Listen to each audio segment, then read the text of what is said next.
vous souhaite la bienvenue. On a fait les allocutions officielles hier de bienvenue, mais c'est quand même un plaisir de répéter ces quelques mots de bienvenue. 17 ans après le dernier passage du GEPS à Brest en 2002, où on avait traité de la question du secret, confidence et responsabilité.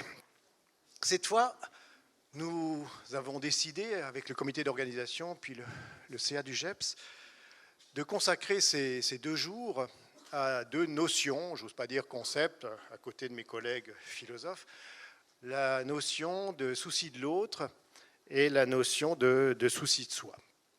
En 2 mots ou 2 phrases brèves d'introduction, si le suicide reste, comme le disait Camus, le seul problème philosophique vraiment sérieux, un certain nombre de philosophes l'ont légitimé, alors que d'autres, tout au long de l'histoire, l'ont condamné de façon plus ou moins radicale.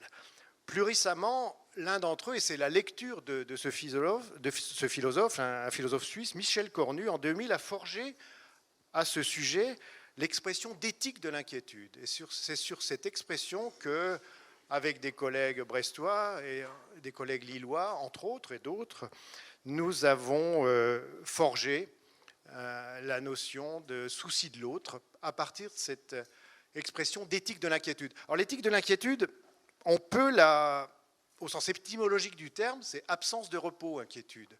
Et on peut la décliner de 2 façons.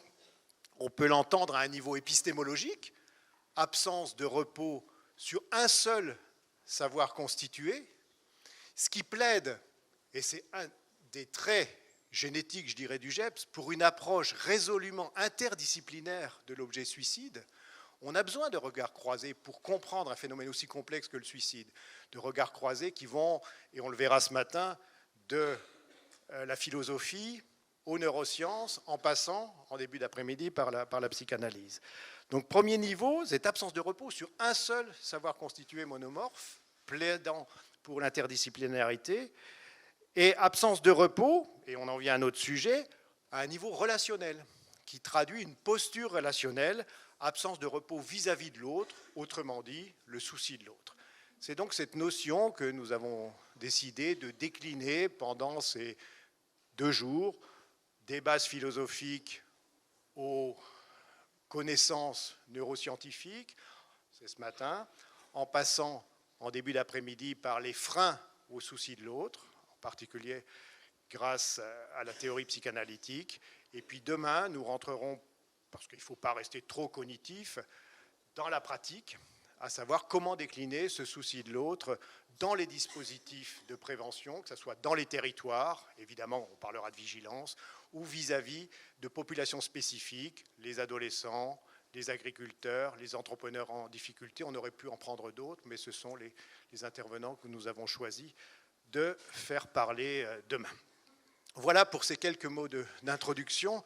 Avec mon ami Jean-Jacques Chavagnan, on est vraiment très heureux de pouvoir présider et modérer cette première table ronde ou cette première session. Et je donne immédiatement la parole à mon collègue et ami David Jousset. David est maître de conférence en philosophie ici à Brest et il dirige le département de philosophie.